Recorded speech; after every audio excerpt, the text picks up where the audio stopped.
Continuamos con el estudio de los 10 mandamientos. En la ocasión anterior estuvimos considerando el primer mandamiento: no tendrás dioses ajenos delante de mí, nos dice Éxodo capítulo 20. Y el segundo mandamiento, el que vamos a ver hoy, está muy relacionado, toca el tema de la idolatría, pero también nos habla de cuál es la forma o la manera en la que adoramos. Ese va a ser un tema importante en este mandamiento. ¿Cuál es la forma en la que adoramos? Debido a que este mandamiento es más largo, vamos a considerarlo primero según sus palabras. Vamos a ver las razones que se dan en el mandamiento para la obediencia, porque se incluyen aquí, y después vamos a ver al final, como lo hicimos en la ocasión anterior, lo que el mandamiento prohíbe y lo que el mandamiento exige. Entonces, vamos a considerar las palabras primero. He puesto una versión resumida allí porque quiero que nos fijemos en primer lugar en cuáles son los verbos que aparecen en este mandamiento. Déjenme leerlo completo y enseguida nos detenemos en los verbos. Nos dice, Éxodo 20, versículo 4, no te harás imagen, ni ninguna semejanza de lo que esté arriba en el cielo, ni abajo en la tierra, ni en las aguas debajo de la tierra. No te inclinarás a ellas, ni las honrarás, porque yo soy Jehová tu Dios, fuerte, celoso, que visito la maldad de los padres sobre los hijos, hasta la tercera y cuarta generación de los que me aborrecen, y hago misericordia a millares, a los que me aman y guardan mis mandamientos. Vamos a comenzar notando, en primer lugar, estos 3 verbos. No te harás imagen, no te inclinarás a ellas, ni las honrarás. Son los 3 verbos que tenemos aquí. La prohibición, ahorita vamos a detenernos más en esto, pero claramente el mandamiento nos está prohibiendo hacer imágenes con propósitos religiosos y nos prohíbe también el culto a esas imágenes. Hay 2 cosas, hermanos, que se asumen en este punto. En primer lugar, la espiritualidad de Dios. Vean por favor Deuteronomio, el libro de Deuteronomio, capítulo 4, versículo 15.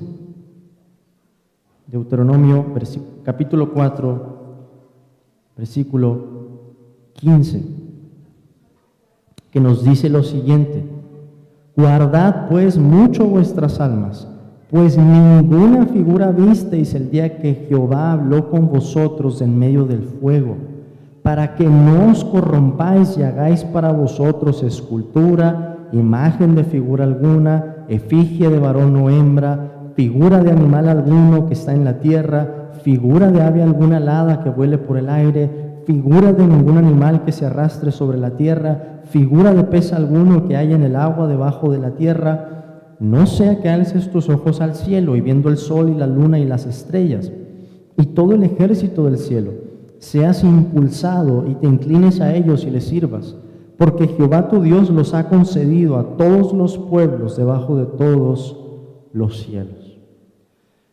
Entonces, algo que se asume aquí, que vemos más adelante en el libro de Deuteronomio, es que Dios es espíritu. E Israel, en el momento en que Dios se reveló, no vio ninguna imagen, nada con lo que pudiera relacionar con un hombre o con una criatura como es un animal. No había nada de eso. El Señor les dice, guárdense, no vieron nada de eso. Entonces, este mandamiento implica la espiritualidad de Dios. Dios es espíritu, y un espíritu es, por definición, invisible. Ahora, también aquí se asume, hermanos, si vemos algo de eso en Deuteronomio capítulo 4 también, que los pueblos que estaban alrededor de Israel sí adoraban estas cosas. Tenían imágenes de hombres, tenían imágenes de animales, adoraban incluso los astros, las estrellas, el sol y la luna, constelaciones, etc. Los pueblos sí hacían eso, pero Israel no podía hacerlo. Es algo que se asume aquí. En primer lugar, la espiritualidad de Dios, y que esto era una costumbre común en los pueblos que estaban alrededor de Israel. Ahora, en segundo lugar, vemos también el alcance o las esferas que este mandamiento abarca. ¿Qué me refiero con esto? Ni ninguna semejanza de lo que esté arriba en el cielo, ni abajo en la tierra, ni en las aguas debajo de la tierra. O sea, algo creado, alguna criatura. En tercer lugar, vemos que este mandamiento incluye razones para guardarlo. Fíjense que no pasa así con todos. En el único en que tenemos, o los únicos, por decir 3 en este momento, en los que tenemos alguna explicación más elaborada, o 2 con una explicación más elaborada, es en el segundo mandamiento y en el cuarto mandamiento, en el día de reposo. Son los 2 mandamientos en los que tenemos razones o explicaciones más detalladas. ¿Cuál es la razón que tenemos aquí por la que se debía guardar este mandamiento? El Señor nos dice: porque yo soy Jehová tu Dios, fuerte, celoso, que visito la maldad de los padres sobre los hijos hasta la 3ª y 4ª generación de los que me aborrecen, y hago misericordia a millares, a los que me aman y guardan mis mandamientos. La razón entonces se deriva del carácter de Dios, fuerte, celoso, que visito la maldad y hago misericordia, también dice el Señor. Y esa razón se divide en 2 partes. Hay una advertencia. El Señor dice: fuerte, celoso, que visito la maldad. Y hay también un ánimo o un aliciente a guardar este mandamiento, o una promesa, en otras palabras: hago misericordia a millares, a los que me aman y guardan mis mandamientos. 2 razones: hay una advertencia, pero hay también un aliciente o un ánimo para la obediencia aquí. Y ese lenguaje, hermanos, que encontramos en las razones, tiene que ver con que Dios estableció un pacto. Piensen, por ejemplo, en la palabra celoso. Recuerden cómo Dios comienza en este prefacio: yo soy Jehová tu Dios, que te saqué de la tierra de Egipto, de casa de servidumbre. Jehová era el Dios de Israel, e Israel era su pueblo. Les dije en la ocasión anterior, ¿con qué pecado se relaciona la idolatría en el Antiguo Testamento? Con el adulterio. Así se presenta. Porque de la misma manera en que un hombre adúltero traiciona el pacto que hace con su esposa, así se vería la traición del pacto que el pueblo había concertado con el Señor. Y por eso Dios nos dice aquí que Él es celoso. Otra vez, esto nos regresa a la idea de la relación que hay entre Dios e Israel, y por analogía también la relación que hay entre Dios y la iglesia. Dios está preparando una novia para sí, el cuerpo de Cristo. Hay muchas metáforas que encontramos en el Nuevo Testamento para describir esto, y eso nos debe llevar a decir, por advertencia y por aliciente, que son parte de las razones por las que hay que guardar este mandamiento, porque Dios ha concertado un pacto con nosotros. Somos un pueblo separado por Dios, un pueblo especial, llamado para ser santo.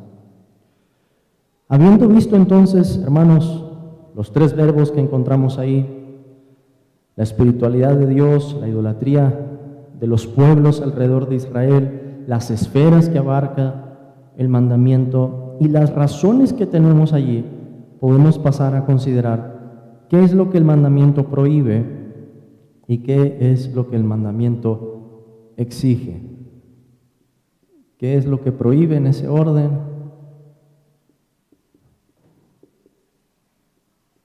¿Y qué es lo que el mandamiento exige?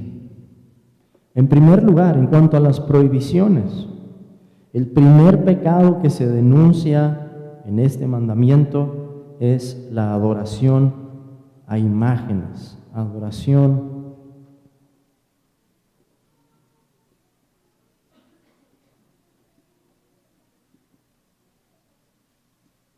la adoración a imágenes, algo a lo que somos dados por naturaleza después de la caída. Todos nacemos con la conciencia y con la capacidad para reconocer la existencia de Dios, pero en lugar de adorar al Dios verdadero, nos volvemos a voltear a la creación y empezamos a adorar a las cosas creadas. Hacemos una imagen, la fabricamos y comenzamos a rendirle culto. Este fue un pecado recurrente en Israel y es un pecado prevalente en nuestro tiempo y podemos decir también en nuestro país. Está en todo el mundo. Está en el budismo, en algunas formas de budismo, está en el hinduismo, está en el animismo, las culturas que creen que los elementos creados tienen una existencia particular, y hay un Dios entonces en el agua, hay un Dios en el fuego, hay un Dios en el aire, y las personas empiezan a fabricar imágenes. Y un ejemplo más cercano para nosotros en nuestra cultura es lo que encontramos en el catolicismo romano. Ahora hay que aclarar, algunos en el catolicismo romano niegan que la adoración deba terminar en la imagen. Te voy a explicar un poquito más esto. Dentro del catolicismo romano hay personas que ven la imagen y pueden decir, no, no estamos adorando la imagen, estamos adorando lo que la imagen representa. Pero hay otras personas en el catolicismo romano, incluyendo doctores de la iglesia como Tomás de Aquino, que dicen, no, la adoración puede terminar en esa imagen, sin necesidad de que digamos que está haciendo representación o que la estamos usando solamente como un vehículo para ayudar nuestro entendimiento. No, la adoración, dicen algunos otros, dentro del catolicismo romano, puede terminar en esa imagen. Por supuesto, hermanos, los dos conceptos son completamente incorrectos. Y si alguien quiere reparar todavía en cuál es el argumento del catolicismo romano, hay que pensar que independientemente de su argumento, ellos tienen una práctica, ¿verdad? A veces pensamos o nos quieren hacer pensar, que la iglesia romana está de acuerdo en todo, y no es así. Hay un montón de disputas, de debates dentro de ellos, sacerdotes que no están de acuerdo, que hablarían muy diferente de las imágenes. Pero hay que preguntarnos, ¿y qué es lo que ocurre en la práctica? Independientemente de cómo quieran definirlo. ¿Qué es lo que ocurre en la práctica? Con las imágenes. Les hacen honores, les hacen desfiles, les hacen fiestas, les atribuyen poder y sanidades, les presentan ofrendas, les hacen votos, piden favores a cambio de algo, les hacen oraciones y un montón de cosas que podríamos agregar allí, hasta borracheras a las imágenes. ¿Qué es todo eso sino una forma de adoración? Así que independientemente de la manera en que lo expliquen, no tienen salida en esto. Su práctica expone realmente lo que hay en el corazón. ¿Y qué es lo que están haciendo? Están adorando imágenes, están quebrantando este mandamiento que encontramos. Ahora, además de ese pecado de la adoración de imágenes, que es el que nos viene más claramente cuando pensamos en ese mandamiento, una segunda cosa que este mandamiento prohíbe es una disposición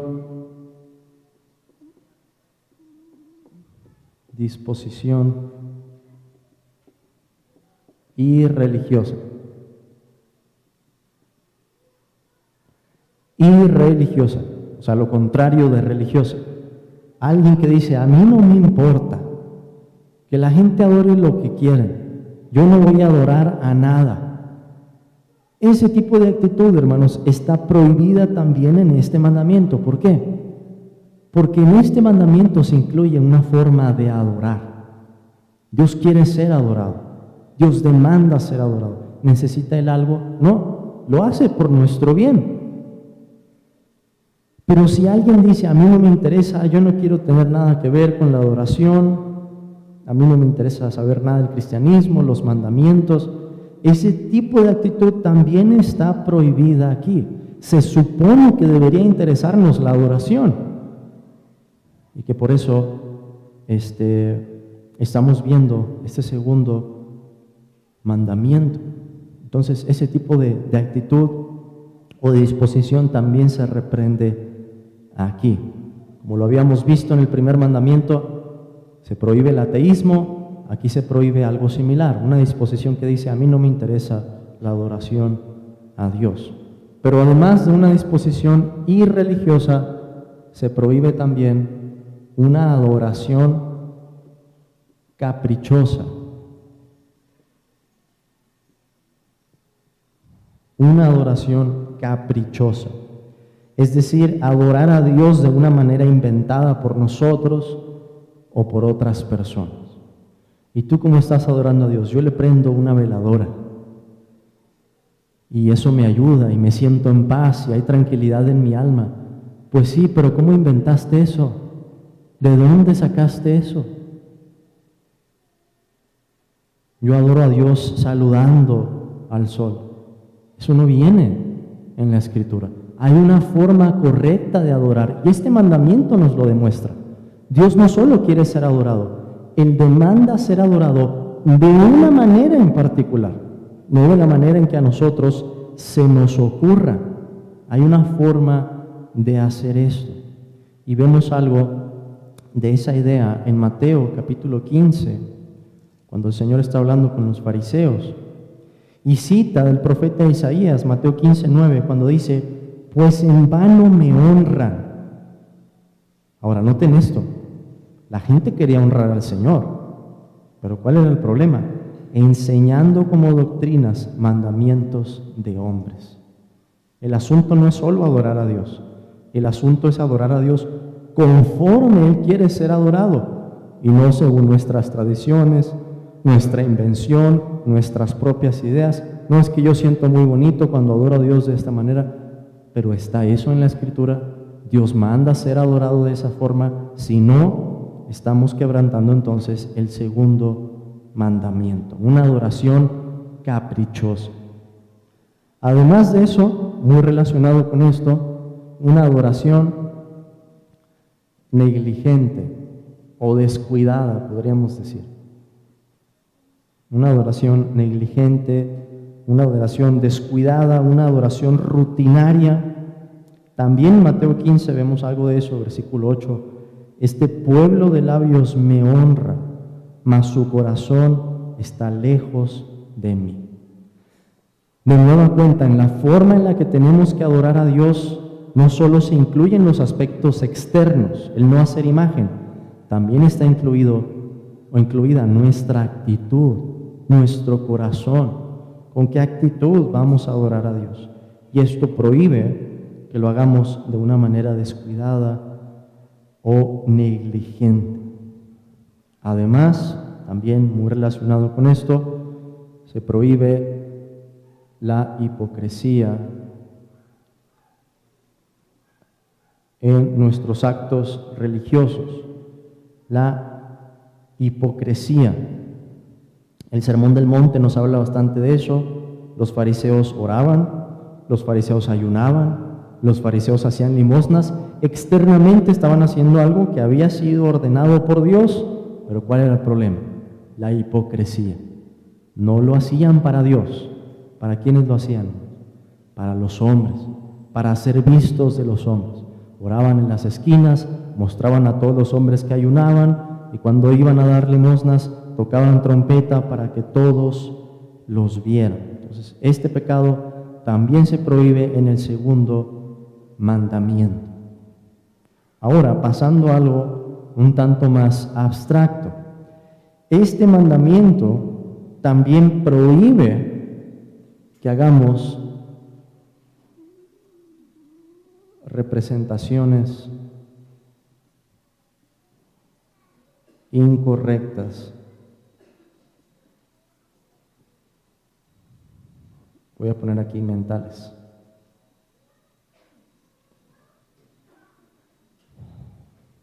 Por ejemplo, pensar que Dios tiene cuerpo.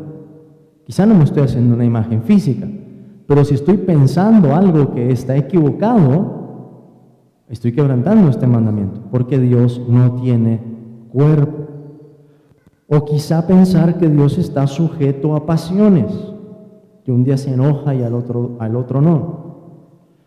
Pensar que Dios es el autor del mal, o que su ser es impersonal, o que si hay un Dios está mezclado con la creación, y entonces podemos adorar a Dios si honramos a los árboles, si honramos a las piedras, si honramos, etc.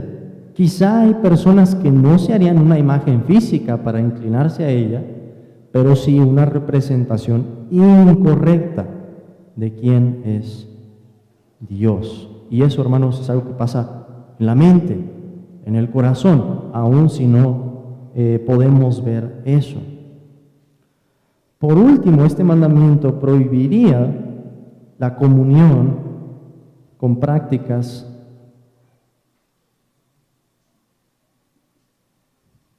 de idolatría.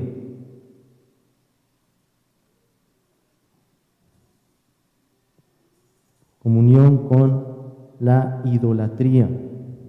Por ejemplo, tener alguna reverencia por las imágenes. Hay personas que llegan al cristianismo y al principio batallan un poquito por la manera en que eso de la imagen se había aferrado a su familia, a la tradición, y quizá ya no la están adorando, pero dicen, yo no la quiero quitar de la casa porque se van a enojar, se va a enojar mi familia, y tienen lucha en ese sentido. Pues eso, lo queramos o no, al final es tener cierta comunión. ¿O qué tal participar con dinero o en especie de una festividad pagana? Y yo he escuchado que, pues incluso aquí en algunos lugares pasa que llegan los de la parroquia recolectando el dinero para, pues, comprar lo que compran, los fuegos artificiales y todo lo que compran para la Virgen, para algún santo, para alguna festividad. Participar en este sentido sería decir, yo voy a aportar esto. Pensar que solo para la comunidad, pero al final es estar participando de la idolatría de la que ellos participan. Entonces puede haber muchos matices en esto, pero como una lista son algunos de los pecados que este mandamiento prohíbe. Ahora, ¿qué podemos decir en la parte contraria? ¿Qué podemos decir que exige este mandamiento? Bueno, si tiene que ver con la adoración, el mandamiento exige una plena rendición. ¿Rendición de qué? De nuestro ser, de todo lo que somos, el entregarnos completamente a Dios. Como nos lo dice Romanos, capítulo 12, Pablo dice, os ruego pues, hermanos, que presentéis, dice, por las misericordias de Dios, que presentéis vuestros cuerpos en sacrificio vivo, santo, agradable a Dios, que es vuestro culto racional. ¿Cómo adoramos a Dios como cristianos? Con todo lo que somos, todo nuestro ser, nuestras facultades, nuestras habilidades, nuestro tiempo. Eso es lo que el mandamiento exige. En segundo lugar, podemos decir, adorar a Dios, voy a poner adorar, según su voluntad.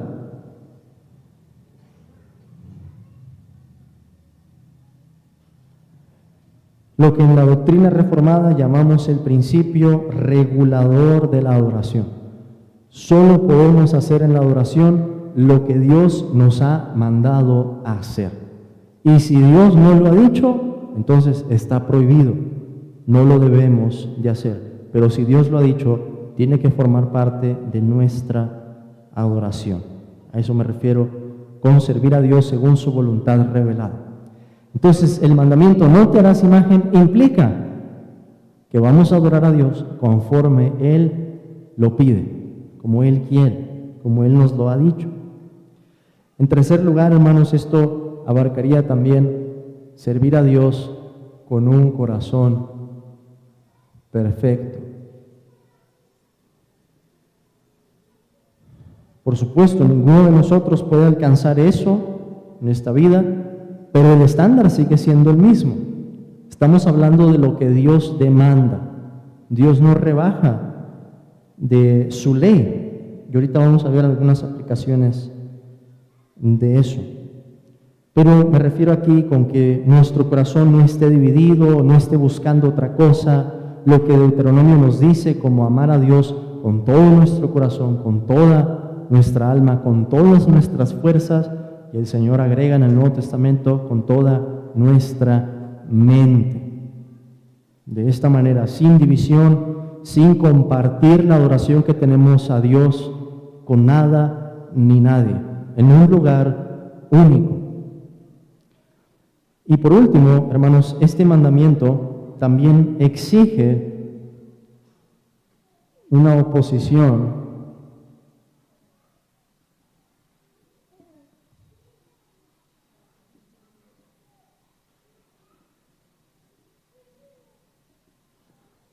a la falsa religión y a los ídolos. En tanto que tengamos oportunidad de hacerlo, entonces,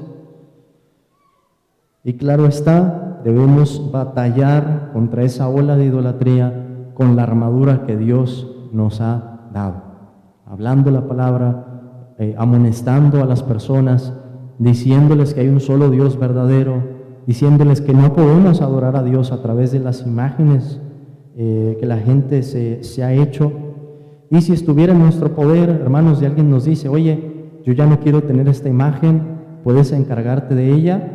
Si ustedes tienen el permiso, destruirla para que nadie vaya a postrarse o a querer rendirle algún culto. Ahora, déjenme hacer dos aplicaciones aquí que no hice la vez pasada, pero vamos a pensar en los usos que habíamos visto de la ley.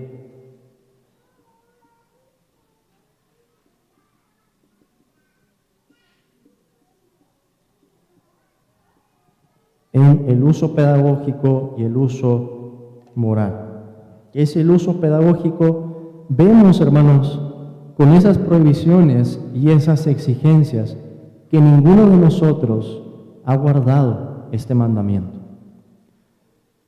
Que no conocemos a hombre sobre la faz de la tierra que adore con un corazón perfecto, que no haya tenido ídolos nunca en su corazón. ¿Y a qué nos lleva eso? Nos muestra nuestro pecado, pero nos lleva a mirar a Cristo, nos lleva a mirar otra vez a su obediencia, nos lleva a mirar a su justicia. Es una de las formas en que la ley nos ayuda a ver más claramente la justicia de Cristo y el estándar perfecto que Dios tiene, algo que no es negociable. Al mismo tiempo decimos, aunque no podemos alcanzar lo que tenemos aquí de una manera perfecta, la dirección de nuestra vida es esa, porque la ley tiene un uso moral. Dios nos la ha dado como la regla de vida. Dios nos informa cuál es su voluntad, cómo Él quiere que vivamos, cuál debe ser nuestra ética con esos 10 mandamientos. Y aunque no podamos cumplirla perfectamente en este mundo, por el Espíritu de Dios podemos guardarla y nuestra vida crecer en esa obediencia.